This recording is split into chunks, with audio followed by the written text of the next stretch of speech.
ನಮ್ಮ Sahyadri news channel ಅನ್ನು YouTube, Facebook ಹಾಗೂ ಇನ್ಸ್ಟಾಗ್ರಾಂನಲ್ಲಿ ನೋಡಿ. ಸಬ್ಸ್ಕ್ರೈಬ್, ಲೈಕ್ ಮತ್ತು ಶೇರ್ ಮಾಡಿ ಪ್ರೋತ್ಸಾಹಿಸಿ. ಅದಕ್ಕಾಗಿ ಈಗ ಎನ್ಯು ಅಂತಂದ್ರೆ ಕೆಲವೊಬ್ಬರಿಗೆ ಯಾವುದರ ಬಗ್ಗೆ ಚಿಕಿತ್ಸೆ ಕೊಡ್ತಾರೆ ಅನ್ನೋದು ಸ್ವಲ್ಪ ಕನ್ಫ್ಯೂಷನ್ ಇತ್ತು. ಅದಕ್ಕೆ ನಾವೇನ್ ಮಾಡಿದ್ದೇವೆ ಅಂತಂದ್ರೆ ಇದನ್ನ ನಾವು ಶಿವಮೊಗ್ಗ ಕಿಡ್ನಿ ಆಸ್ಪತ್ರೆ ಅಂತ ಮರುನಾಮಕರಣಗೊಳಿಸಿದ್ದೇವೆ. ಇದು ಹೆಚ್ಚಿನ ಜನರಿಗೆ ಕಿಡ್ನಿ ಆರೋಗ್ಯದ ಬಗ್ಗೆ ಡೆಡಿಕೇಟೆಡ್ ಆಗಿರುವಂತ ವಿಶ್ವ ದರ್ಜೆಯ ಚಿಕಿತ್ಸೆ ನೀಡುವಂತ ಆಸ್ಪತ್ರೆ ಅಂತ ಅವ್ರಿಗೆ ಗೊತ್ತಾಗ್ಲಿ, ಅವರು ಚಿಕಿತ್ಸೆಯನ್ನು ಪಡೆದುಕೊಳ್ಳಿ ಅನ್ನೋದು ನಮ್ಮ ಆಶಯ. ಇವತ್ತು ನಾವು ವಿಶ್ವ ಕಿಡ್ನಿ ದಿನವನ್ನು ಆಚರಿಸ್ತಾ ಇದ್ದೇವೆ. ಈ ವಿಶ್ವ ಕಿಡ್ನಿ ದಿನದ ಧ್ಯೇಯ ವಾಕ್ಯ ನಿಮ್ಮ ಕಿಡ್ನಿ ಆರೋಗ್ಯವನ್ನ ತಿಳಿದುಕೊಳ್ಳಿ ಅನ್ನೋದು. ಇತ್ತೀಚಿನ ದಿನಗಳಲ್ಲಿ ಕಿಡ್ನಿ ಸಮಸ್ಯೆ ಅನ್ನೋದು ತುಂಬಾ ಜಾಸ್ತಿ ಆಗ್ತಾ ಇದೆ. ಅದು ಹದಿಹರಿಯ ಅಥವಾ ಹುಟ್ಟದಾಗಿರುವ ಮಕ್ಕಳಿಂದ ಹಿಡಿದು ವಯಸ್ಕರವರೆಗೂ ಅದು ತುಂಬಾ ಜಾಸ್ತಿ ಆಗ್ತಾ ಇದೆ. ಅದಕ್ಕೆ ಮುಖ್ಯ ಕಾರಣ ಅನ್ನೋದು ನಮ್ಮ ಜೀವನ ಶೈಲಿ. ಈ ನಮ್ಮ ಜೀವನ ಶೈಲಿಯಿಂದ ನಾವು ಅನೇಕ ಕಾಯಿಲೆಗಳನ್ನ ಬರಮಾಡಿಕೊಳ್ತಿದ್ದೇವೆ. ಅದರಲ್ಲಿ ಡಯಾಬಿಟಿಸ್ ಅನ್ನೋದು ಮುಖ್ಯವಾಗಿರುತ್ತದೆ. ಈ ಡಯಾಬಿಟಿಕ್ ಕಿಡ್ನಿ ಡಿಸೀಸ್ ಅನ್ನೋದು ಇತ್ತೀಚಿನ ದಿನಗಳಲ್ಲಿ ತುಂಬಾ ಜಾಸ್ತಿ ಆಗ್ತದೆ. ಮತ್ತೆ ಡಯಾಬಿಟಿಸ್ ಅನ್ನೋದು it is no doubt that it is a lifestyle disease. ನಮ್ಮ ಜೀವನದ ನಮ್ಮ ಕಾರ್ಯಗಳನ್ನು ನಾವು ಹೇಗೆ ಮಾಡ್ತೇವೆ, ನಮ್ಮ ಆರೋಗ್ಯವನ್ನು ಹೇಗೆ ಮೇಂಟೈನ್ ಮಾಡ್ಕೊಳ್ತೇವೆ ಅನ್ನೋದ್ರ ಮೇಲೆ ಡಯಾಬಿಟಿಸ್ ನಮ್ಗೆ ಬರುತ್ತೋ ಇಲ್ವೋ ಅನ್ನೋದು ನಮಗೆ ಖಚಿತವಾಗುತ್ತೆ. ಅದರಿಂದ ನಾವು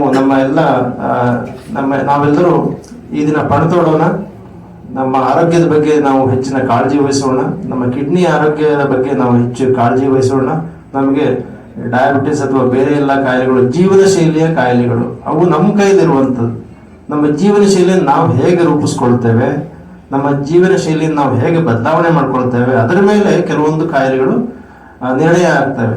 ಅಂತಹ ಕಾಯಿಲೆಗಳನ್ನ ನಾವು ತಡೆಗಟ್ಟೋಣ ಅಂತ ಹೇಳ್ತಾ, ನಮ್ಮ ಶಿವಮೊಗ್ಗ ಕಿಡ್ನಿ ಆಸ್ಪತ್ರೆಯ ಸೇವೆಗಳು ಇನ್ನೂ ಹೆಚ್ಚಿನ ಜನರಿಗೆ ತಲುಪಲಿ ಅಂತ ಹೇಳಿ ನನ್ನ ಚಿಕಿತ್ಸೆಗೆ ಕೆಲವೊಬ್ರು ನಮಗೆ ಅನ್ಸಿರೋದಂದ್ರೆ ಅಕ್ಕಪಕ್ಕ ಜನರಿಗೂ ಕೂಡ ಎನ್ಯು ಅಂತ ಹೇಳಿದಾಗ ಎನ್ಯುವಲ್ಲೇ ನೆಫ್ರೋಯೂರಾಲಜಿ ಇದೆ, ಮುಂಚಿಂದನೇ ಇದೆ. ನೆಫ್ರೋಯೂರೋ ಅಂತ ಹೇಳಿದ್ರೆ ಕಿಡ್ನಿ ಸಂಬಂಧಿತ ಇದೆ.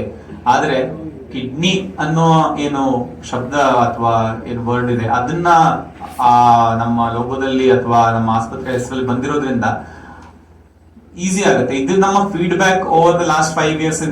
ನಮ್ಮ ಅನಿಸಿಕೆ ಅಷ್ಟೇ ಅಲ್ಲ, ನಮ್ಮ ಯಾರು ಆಸ್ಪತ್ರೆಗೆ ಬಂದಿದ್ದಾರೆ ರೋಗಿಗಳು ಅವ್ರ ಅನಿಸಿಕೆ ಏನು, ಓಕೆ ಎನ್ಯು ಅಂದ್ರೆ ಸರ್ ಎನ್ಯು ಅಂತ ಗೊತ್ತಾಗೋದಿಲ್ಲ. ಕೆಲವರು ನ್ಯೂ ಅಂತ ಇದ್ರು, ಎನ್ಯುನ ನ್ಯೂ ಅಂತ ಇದ್ರು. ಸೊ ನ್ಯೂ ಅನ್ನೋದು ಇಲ್ಲ, ಬಟ್ ಎನ್ಯು ಅನ್ನ ಯಾವಾಗೂ ನಾವೇನ್ ಮಾಡ್ತೇವೆ, ಕೆಲವೊಂದು ಸಮಯದಲ್ಲಿ WHO ಅನ್ನ ಹೂ ಅಂತಾರೆ. WHO ಹೂ ಅಂತ ಇದ್ವಿ. WHO ಅನ್ನ ಸಪರೇಟ್ ಆಗಿ ಓದೋ ಅಂತ ಏನು ಇರೋದಿಲ್ಲ. ಹಾಗೆ ಎನ್ಯು ಅನ್ನೋದನ್ನ ನ್ಯೂ ಅಂತ ಇದ್ರು. ಕೆಲವೊಬ್ರಿಗೆ ಗೊತ್ತಿರ್ಲಿಲ್ಲ ಏನು ಆಸ್ಪತ್ರೆ ಅಂತ. ಮತ್ತೆ ಶಿವಮೊಗ್ಗ ಭಾಗದಲ್ಲಿ ನಾವು ಇದ್ದೇವೆ.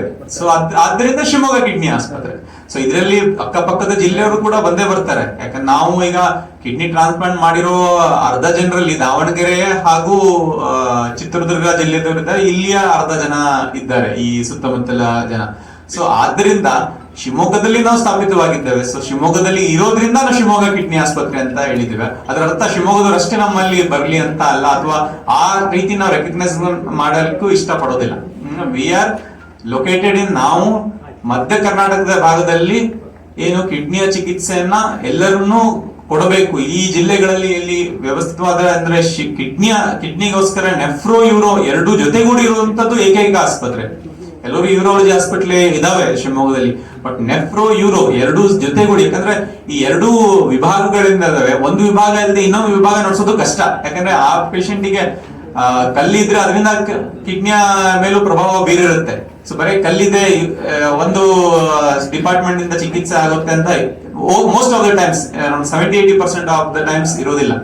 ಸೊ ಅದರಿಂದ ನಾವು ಈ ಫೋಕಸ್ ಇಂದ ನಾವು ಇದನ್ನ ಶಿವಮೊಗ್ಗ ಕಿಡ್ನಿ ಆಸ್ಪತ್ರೆ ಜನರಿಗೆ ರೆಕಗ್ನೈಸ್ ಈಸಿಯಾಗಿ ಆಗ್ಲಿ ಇದೆ ಅಂತ ಆಗ್ಲಿ ಅಂತ ಮರುನಾಮಕರಣ ಮಾಡಿದ್ರೆ ಎನ್ಯು it is a part of. ಈಗ ನಾವು ಅಂದ್ರೆ ಯಾವುದೇ ದೊಡ್ಡ ಕಂಪ್ನಿಯನ್ನ ನೋಡಿದ್ರೆ ಅದರಲ್ಲಿ ಸಬ್ಸಿಡರಿ ಕಂಪ್ನಿ ಇರುತ್ತೆ ಅಂತ ಏನ್ ಹೇಳ್ತೇವೆ, ಹಾಗೆ ನಮ್ಮ ಎನ್ಯು ಗ್ರೂಪ್ ಆಫ್ ಏನ್ ಹಾಸ್ಪಿಟಲ್ಸ್ ಏನಿದೆ ಅದರ ಪಾರ್ಟ್ ಆಫ್ ದಿಸ್ ಇರೋದ್ರಿಂದ ಆ ಲೋಗೋ ಕೂಡ ನಾವು ಅಳವಡಿಸ್ಕೊಂಡೇ ಇರ್ತೀವಿ.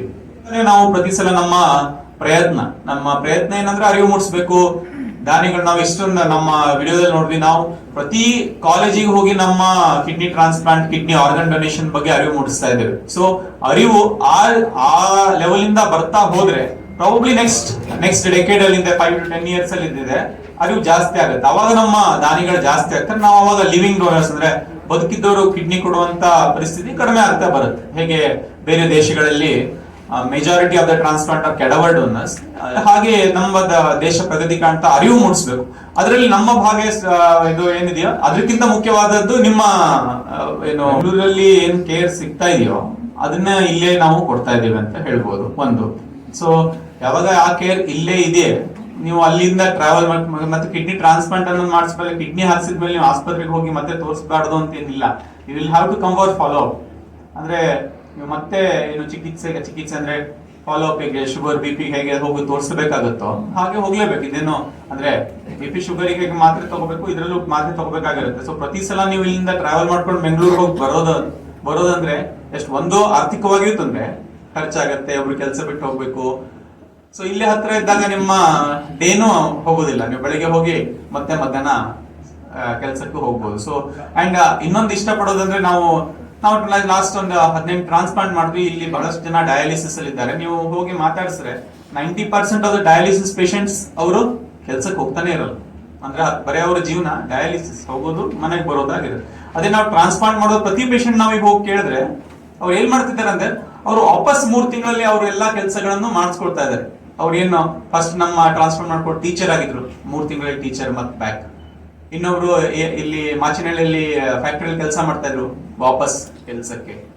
ಇನ್ನೊಬ್ರು ತೋಟ ಅವ್ರು ನೋಡ್ಕೊಳ್ತಾ ಇದ್ರು, ಅವ್ರ ತೋಟಕ್ಕೆ. ಇನ್ನೊಬ್ರು ಅಂಗಡಿ ಹಾಕೊಂಡಿದ್ರು. ಸೊ ಆರ್ಥಿಕವಾಗಿ ಅವರು ಸ್ವಾವಲಂಬಿ ಆಗಿದ್ದಾರೆ. ಅಂದ್ರೆ ದೇ ಆರ್ ಇಂಡಿಪೆಂಡೆಂಟ್. ಅಂಡ್ ಜೀವನ ಬರೀ ಡಯಾಲಿಸಿಸ್ ಅಥವಾ ಚಿಕಿತ್ಸೆ ಅನ್ನೋದಲ್ಲ, quality of life is important. ನಾವು ಎಷ್ಟು ಬದುಕ್ತೇವೆ ಅನ್ನೋದಕ್ಕಿಂತ ಹೇಗೆ ಬದುಕ್ತೀವಿ ಅನ್ನೋದು ಇಂಪಾರ್ಟೆಂಟ್. ಸೊ ಆ ಕ್ವಾಲಿಟಿ ಆಫ್ ಲೈಫ್ ಏನಿದೆ ಅದಿದೆ. ಸೊ ನಿಮ್ಮ ಪ್ರಶ್ನೆಗೆ ಬರೋದಂದ್ರೆ ಒಂದು ಸಂಬಂಧಿಕರಷ್ಟೇ ಕೊಡ್ಬೋದು. ಸಂಬಂಧಿಕರು ಅಷ್ಟೇ ಕೊಡ್ಬೋದಾಗಿದ್ರೆ ನಮ್ಮ ಆಸ್ಪತ್ರೆಯಲ್ಲೂ ಕೂಡ ಸಂಬಂಧಿಕರನ್ನ ಬಿಟ್ಟು ನಾವು ಬೇರೆ ಯಾರ್ದು ಟ್ರಾನ್ಸ್ಪ್ಲಾಂಟ್ ಮಾಡೋದಿಲ್ಲ, ಕೆಲವರ ಟ್ರಾನ್ಸ್ಪ್ಲಾಂಟ್ ಬಿಟ್ರೆ. ಸೊ ಅವರು ಕೂಡ 7-8 ಜನ ರಿಜಿಸ್ಟರ್ ಮಾಡಿಸ್ಕೊಂಡಿದ್ದಾರೆ. ವೇಟಿಂಗ್ ಪೀರಿಯಡ್ ನಮ್ಮ ದೇಶದಲ್ಲಿ 3-4 ವರ್ಷ ಇದೆ. ನಾವು ಟ್ರಾನ್ಸ್ಪ್ಲಾಂಟ್ ರಿಜಿಸ್ಟರ್ ಮಾಡಿಸಿ ಈಗ 1-1.5-2 ವರ್ಷ ಆಗ್ತಾ ಬಂತು. ಸೊ ಪ್ರಾಬಬ್ಲಿ ಮುಂದಿನ ವರ್ಷದಲ್ಲಿ ನಮ್ಗೆ ಕಿಡ್ನಿಗಳು ಎಲ್ಲಿ ಆಗಿದೆಯೋ ನಮ್ಮ ಪೇಷಂಟಿಗೆ ನಂಬರ್ ಬರುತ್ತೆ, ಅವಾಗ ನಾವು ಕ್ಯಾಡವರ್ ಟ್ರಾನ್ಸ್ಪ್ಲಾಂಟ್ ಅನ್ನು ಕೂಡ ಮಾಡ್ತೇವೆ.